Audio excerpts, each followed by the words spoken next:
They call you broken because you won't play their games. They call you cold because you see through the warmth they fake. They call you antisocial because you refuse to drown in their shallow noise. And somewhere along the way, you started believing them. You started thinking that the depth of your mind is a curse, that the weight of your thoughts is something you need to fix, something you need to medicate, something you need to apologize for. But here's the truth they don't want you to know. You're not broken. You're just awake. And that terrifies them. Deep thinkers don't fit into boxes. You never have. While everyone else was chasing trends, you were chasing meaning. While they were scrolling, you were questioning. While they were laughing at the joke, you were analyzing why it was funny, what it revealed about human nature, what darkness it was hiding. You don't laugh at surface-level humor. You don't engage in empty conversation. You don't pretend to care about things that don't matter. And that makes you dangerous. Because in a world built on distraction, clarity is a weapon. In a society that worships noise, your silence is rebellion. You've felt it your entire life, haven't you? That invisible wall between you and everyone else. You're in the room, but you're not really there. You hear the words, but they mean nothing. You watch people connect over trivial things, and you wonder if you're missing something, if there's a switch in your brain that never got flipped, if you're wired wrong. But you're not missing anything. You're seeing too much. You're hearing what they're not saying. You're noticing the contradictions, the masks, the performance. And it exhausts you, because pretending to be shallow when you're deep is like trying to breathe underwater. It's suffocating. Here's what no one tells you about being a deep thinker. The world is not designed for you. It's designed for fast consumption, quick dopamine hits, surface-level engagement. It rewards people who talk the most, not the ones who think the most. It celebrates confidence over competence, volume over value, speed over substance. And you process everything. You can't just react. You need to understand. You need to see the pattern, the structure, the underlying truth. And by the time you've done that, the conversation has moved on. The moment is gone. And you're left standing there, holding a depth that no one asked for. So you learn to hide it. You learn to nod. You learn to smile. You learn to give them the version of you that doesn't make them uncomfortable. You dull your edges so they don't feel so dull. You shrink your mind so they don't feel so small. And it works. For a while, they accept you. They stop calling you weird. They stop asking what's wrong. But here's the cost. You lose yourself. You forget what it feels like to think freely, to question boldly, to exist without permission. You become a ghost in your own life, watching yourself perform, wondering when you'll feel real again. And then something breaks. Maybe it's a betrayal. Maybe it's a loss. Maybe it's just the weight of all those unspoken thoughts finally crushing you. And you realize something that changes everything. You were never the problem. They were. They punished you for depth because they live on the surface. They rejected you for thinking because they survive by not thinking. They made you feel broken because your existence reminds them that they're asleep, and you can't unsee that. Once you understand that your depth is not a flaw, but a feature, once you realize that the world's rejection of you is not a verdict, but a reflection, everything shifts. But here's where it gets dark. Because once you wake up, you can't go back. Once you see the game, you can't play it the same way. You start noticing how shallow most people are, how easily they're manipulated, how predictable their thoughts are, how scripted their emotions are. You start seeing the patterns in their behavior, the loops in their logic, the emptiness behind their eyes, and you feel something you didn't expect. Not sadness, not pity, but something colder, detachment. You realize that most people are not living. They're repeating. They're not thinking. They're echoing. and you're alone in a room full of mirrors. This is where most deep thinkers make a critical mistake. They isolate. They pull away.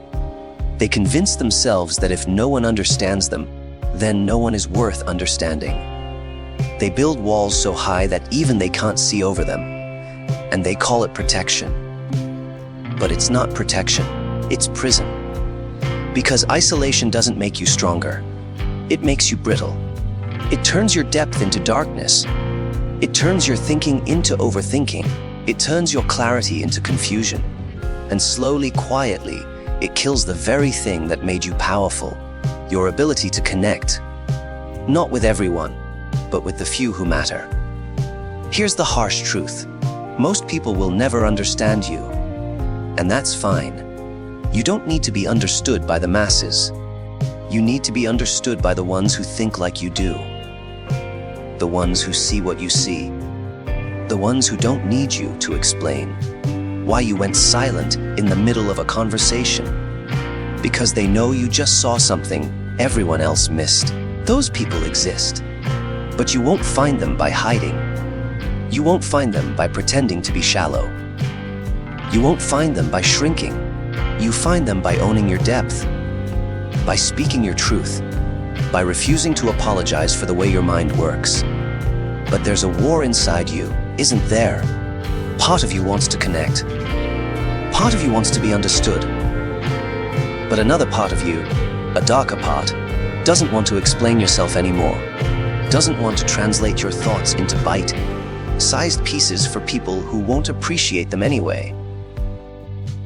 That part of you wants to withdraw completely, to watch humanity from a distance, analyzing it like a scientist studies a virus. Cold, clinical, detached. And honestly, that's the most dangerous place for a deep thinker to be. Because when you stop caring, you stop growing. And when you stop growing, you start rotting. Your depth is not a burden, it's a blade. But like any blade, it cuts both ways. It can cut through illusion, through noise, through the lies people tell themselves. Or it can cut you. It can turn inward, spiraling into nihilism, cynicism, bitterness. It can make you so sharp that nothing can touch you, including joy, including love, including hope.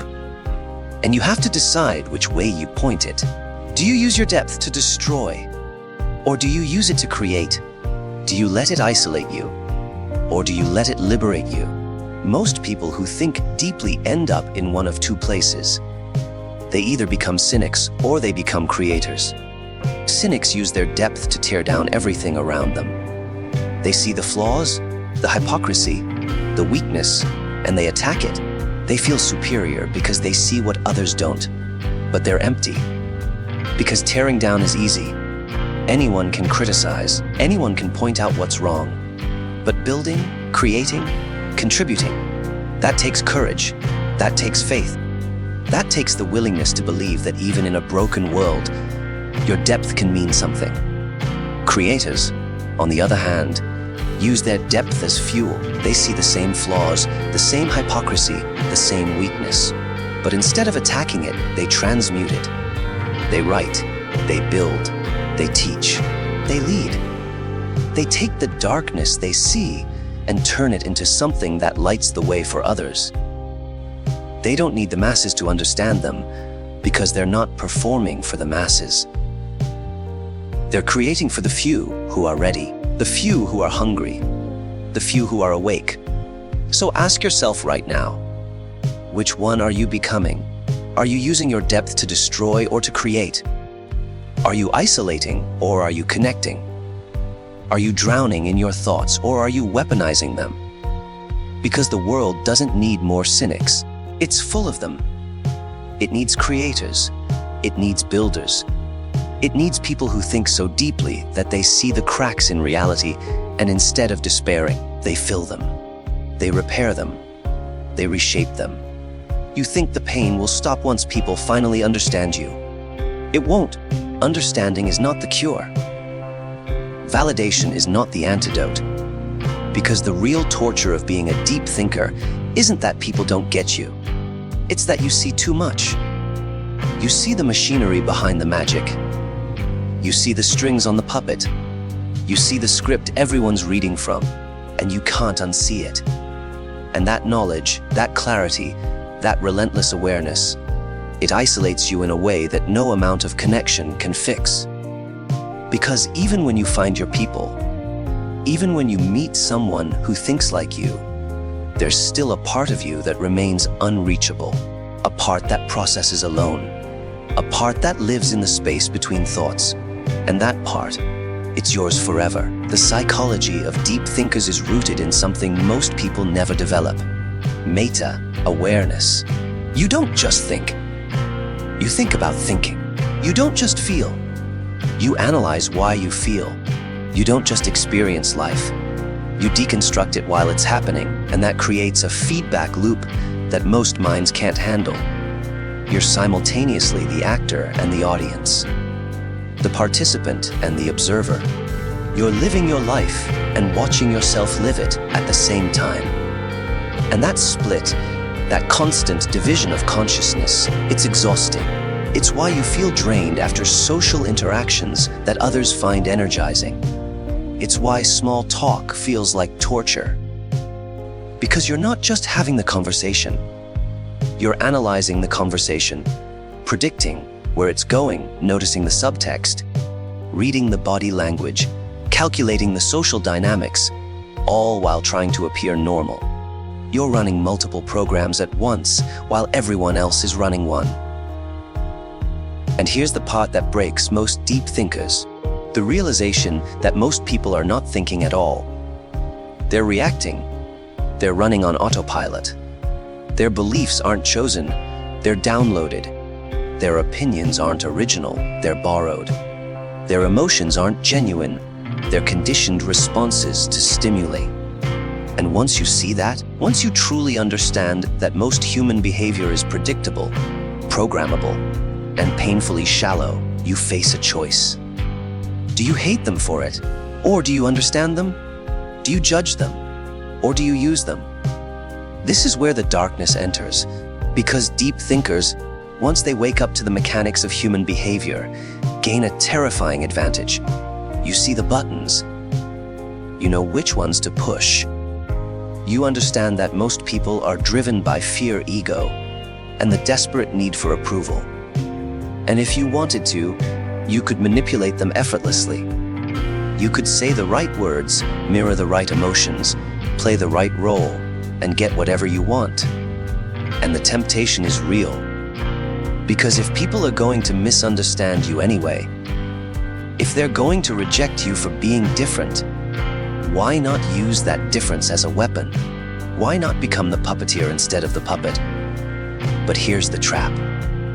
The moment you start manipulating people, you become what you hate. You become part of the machine. You become another actor performing a script, just a smarter one. And deep thinkers who go down that path, they win the game, but they lose themselves. They become so good at reading people that they forget how to be real. They become so skilled at playing roles that they forget who they are without the mask. And eventually, they look in the mirror and see nothing. Just another empty face in a crowd of empty faces. Just another shallow player in a shallow game. So the real question isn't whether you can manipulate people. Of course you can. The question is whether you will. Whether you'll use your depth to exploit or to elevate. Whether you'll use your understanding of human nature to take or to give. And that choice, that decision, it defines everything. It's the difference between becoming a predator or a protector, a cynic or a sage, a destroyer or a builder. Most people don't understand this about deep thinkers. They think you're cold because you're analytical. They think you're arrogant because you're confident in your observations. They think you're disconnected because you don't react emotionally to things that make them react. But the truth is the opposite. You feel too much. You care too much. You think too much. And you've learned to control it because if you didn't, you'd be overwhelmed. You've built walls not because you don't want to connect, but because you've connected so deeply in the past that it destroyed you. You've learned to observe from a distance. Not because you don't care, but because caring without boundaries will consume you. And this is the paradox of the deep thinker. You're simultaneously the most empathetic and the most detached. You understand people better than they understand themselves, but you struggle to connect with them. You see their pain, their fears, their insecurities with crystal clarity, but you can't comfort them because they don't speak your language. You want to help, but your help comes out as analysis. You want to connect, but your connection requires depth they don't have. So you're stuck in this liminal space, close enough to see everything, far enough that no one can see you.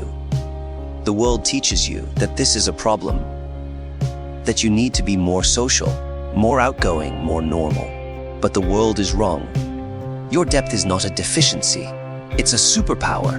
But like any superpower, it needs training, it needs refinement, it needs purpose. Because raw intelligence without direction is just noise. Deep thinking without application is just overthinking. Awareness without action is just paralysis. You have the tools, you have the vision. But if you don't use them to build something, they'll use you to build nothing. Here's what successful deep thinkers understand. Depth is not an end in itself. It's a means. It's a tool for creation, for innovation, for leadership, for impact. The greatest minds in history, the ones who changed the world, they weren't just deep thinkers. They were deep thinkers who channeled their depth into something tangible. Einstein didn't just think about relativity, he wrote it down. Nietzsche didn't just philosophize about power, he articulated it. Tesla didn't just imagine the future, he built it. They took the chaos in their minds and gave it structure. They took the depth that isolated them and used it to connect with millions they'd never meet. And that's your path forward. Not to become less deep, not to think less, not to shrink yourself to fit into spaces that were never meant for you, but to channel that depth, to direct that thinking, to weaponize that awareness in the service of something greater than your own isolation. Because the world doesn't need you to be normal. It has 7 billion normal people. It needs you to be extraordinary. It needs your depth, your insight, your ability to see patterns no one else sees, your capacity to question assumptions no one else questions, your willingness to think thoughts no one else thinks. But you have to make a decision right now. Are you going to let your depth defeat you? Or are you going to let it define you? Are you going to use it as an excuse to withdraw? Or as a reason to engage? Are you going to let it make you bitter? Or are you going to let it make you better? Because the psychology of deep thinkers is simple. You're wired differently. You process differently. You see differently. And that will always separate you from the majority. But separation is not the same as isolation. You can be different and still connected. You can be deep and still accessible. You can think intensely and still act effectively. The shift happens when you stop seeing your depth as a burden and start seeing it as a responsibility. You were given this mind for a reason. You see what others don't for a reason. You think what others can't for a reason. And that reason is not to suffer in silence. It's not to feel superior. It's not to judge from a distance. It's to lead. It's to create. It's to illuminate. The world is full of people stumbling in the dark, repeating the same patterns, making the same mistakes, believing the same lies. And you see the light switch. You know where it is. You know how it works. And you have two choices. You can flip it, or you can watch them stumble. Deep thinkers who waste their gift on cynicism and isolation, they're cowards. They hide behind their intelligence. They use their depth as armor instead of a sword. They convince themselves that they're too smart to play the game, when the truth is they're too afraid to lose. Because playing the game, creating something, putting your ideas into the world, it requires vulnerability. It requires risk. It requires the willingness to be misunderstood, criticized, rejected. And for someone who's been misunderstood their entire life, that's the ultimate fear. So they don't play, they just watch. They just analyze. They just exist in the shadows, safe but irrelevant. Don't be that person. Don't let your depth become your cage. Use it. Weaponize it. Turn it into art, into business, into leadership, into whatever domain calls to you. Find the few who understand and build with them. Ignore the masses who don't and lead them anyway. Your depth is not a curse. It's a currency. And the only question is whether you're going to spend it or hoard it. Here's the execution. Here's how you take everything you are, everything you see, everything you've been carrying alone in the dark, and turn it into power. Not the kind of power that needs validation. Not the kind that requires applause, but the kind that moves in silence. The kind that reshapes reality while everyone else is still arguing about what's real. You've spent enough time analyzing the game. Now you learn to play it without losing yourself. Now you learn to weaponize your depth without becoming the villain.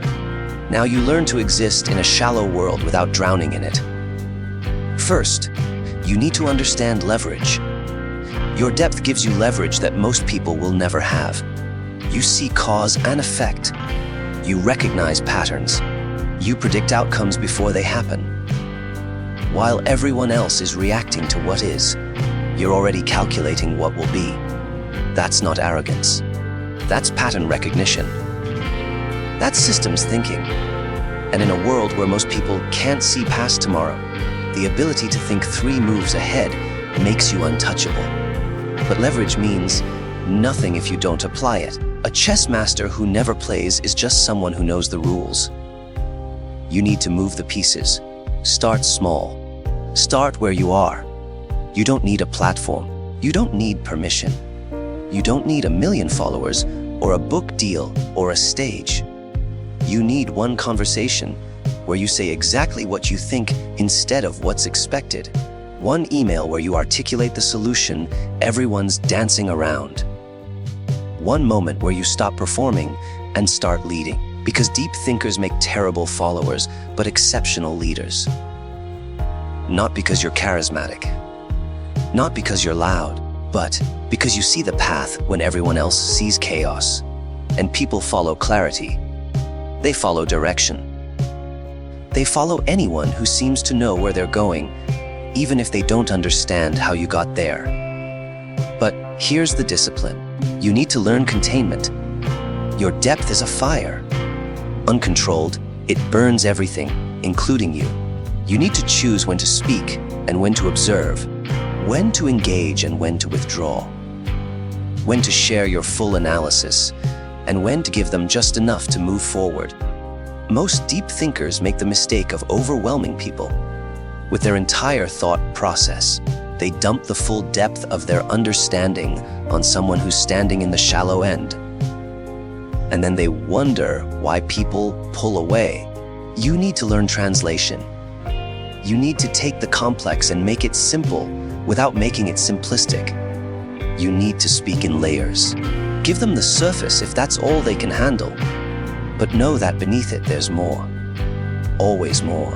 For those who are ready. Second, you need to build your circle with surgical precision. Not everyone deserves access to your depth. Not everyone has earned the right to your full mind. Most people, you give them the performance, the small talk, the social courtesy, the mask, and there's no shame in that. That's not being fake. That's being strategic. You're not hiding, you're protecting. Because your depth is not for the masses. It's for the few who can match it, the few who challenge it, the few who expand it. And those people are rare, but they exist. And when you find them, you hold on, you invest, you build, because one relationship with someone who truly sees you is worth more than 1,000 surface-level connections. But here's the brutal filter. Most people who claim to be deep thinkers are just overthinkers. They confuse analysis with wisdom. They confuse complexity with depth. They sit in their thoughts like a hamster on a wheel, running in circles, going nowhere. Real depth has output. It produces, it creates, it moves. If your thinking isn't translating into action, into creation, into some tangible change in your reality or someone else's, then you're not thinking deeply. You're just thinking loudly. And the difference matters, because the world rewards results, not potential. It rewards execution, not intention. It rewards the people who take their depth and forge it into something the world can use. Third, you need to embrace your darkness.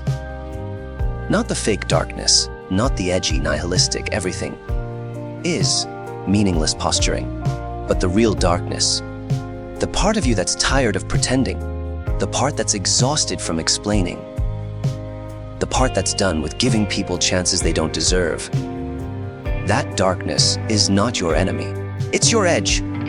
It's what separates you from the spiritual bypassing, toxic positivity crowd that preaches love and light while avoiding every hard truth.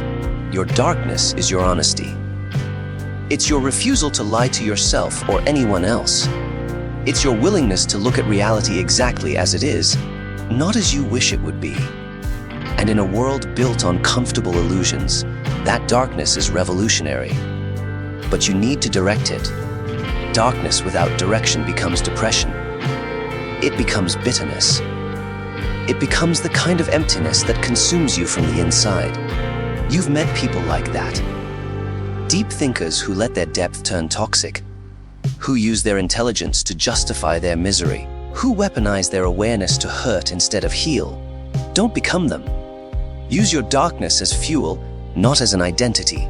Let it drive you. Let it sharpen you. Let it remind you that the world is not soft, so neither should you be. But don't let it define you, because you are not your darkness. You are what you build in spite of it. Fourth, you need to master solitude, not isolation. Solitude. There's a difference. Isolation is running from people. Solitude is running toward yourself. Deep thinkers need solitude the way lungs need air. It's where you process. It's where you recharge. It's where you reconnect with the part of you that gets diluted in the noise of the world. But most people fear solitude because in the silence, they meet themselves. And they don't like what they find. But you're different. You've already met yourself. You've already sat with your thoughts at 3 in the morning, when the world is asleep and your mind is screaming. You know what's in there, and you're not afraid of it. So use that. Build a practice around it. Whether it's writing, walking, meditating, creating, whatever allows you to be alone with your depth without drowning in it. Make it sacred. Make it non-negotiable, because the world will take and take from you if you let it. Your solitude is where you take back. Fifth, and this is critical, you need to stop explaining yourself. Deep thinkers have this compulsion to make people understand, to break down their thought process, to justify their conclusions, to prove that they're not crazy, not cold, not wrong. Stop. You don't owe anyone an explanation for the way your mind works. You don't need to defend your depth. You don't need to convince shallow people that depth exists. They'll either see it or they won't. And if they don't, that's not your failure. That's their limitation. Save your explanations for the people who are actually listening. For the people who are genuinely curious, not just waiting for their turn to talk. For everyone else, let your actions explain. Let your results explain. Let your life explain. Because the best response to people who don't understand you is not words. It's success. Sixth, you need to accept that you will always be misunderstood, always. Even by the people who love you. Even by the people who think like you. Because no one lives inside your head. No one sees exactly what you see. No one processes exactly how you process. And that's okay. That's not loneliness. That's uniqueness. That's individuality. That's the price of depth. And once you accept that, once you stop chasing perfect understanding, you become free. You stop needing people to get you. You stop needing validation for your thoughts. You stop needing permission to be exactly who you are. And that freedom, that liberation from the need to be understood, that's when your real power begins. Here's the final truth. The psychology of people who are deep thinkers is not a diagnosis. It's not a disorder. It's not something to fix. It's a blueprint for power. You think differently because you're meant to build differently. You see differently because you're meant to lead differently. You feel differently because you're meant to create differently. The world doesn't need another shallow player. It needs you, exactly as you are, with all your depth, with all your darkness, with all your refusal to accept the surface as enough. But you need to stop waiting for permission. Stop waiting for understanding. Stop waiting for the perfect moment when everyone finally gets it. They won't. They never will. And that's fine. You move anyway. You create anyway. You build anyway. You lead anyway. You exist anyway. Not in spite of your depth, but because of it. You find the few who match your frequency, and you build empires with them. You ignore the masses who don't, and you lead them anyway. You take everything that makes you different, everything that isolated you, everything that made you feel broken, and you weaponize it. You turn it into art, into business, into leadership, into legacy, into proof that depth is not a curse but a calling. The shallow world will reject you. Let it. The surface dwellers will misunderstand you. Let them. The people who live on autopilot will call you strange, intense, too much. Let them, because you're not building for them. You're building for the few who are awake, the few who are hungry, the few who refuse to accept the script they were handed, the few who think like you do. And when you build something real, something deep, something that actually matters, those few will find you. And together, you'll create what the masses said was impossible. So stop hiding. Stop shrinking. Stop apologizing for the depth of your mind. The world needs fewer shallow people and more deep thinkers who aren't afraid to act. Join the few who understand that thinking is not enough. That depth without execution is just potential. That awareness without action is just observation. Join the ones who take their darkness and forge it into light. Not for applause, not for approval, but because you can't do anything else. Because your mind won't let you rest until you've built something worthy of its depth. That's who you are. That's who you've always been. And the world will either catch up or get left behind.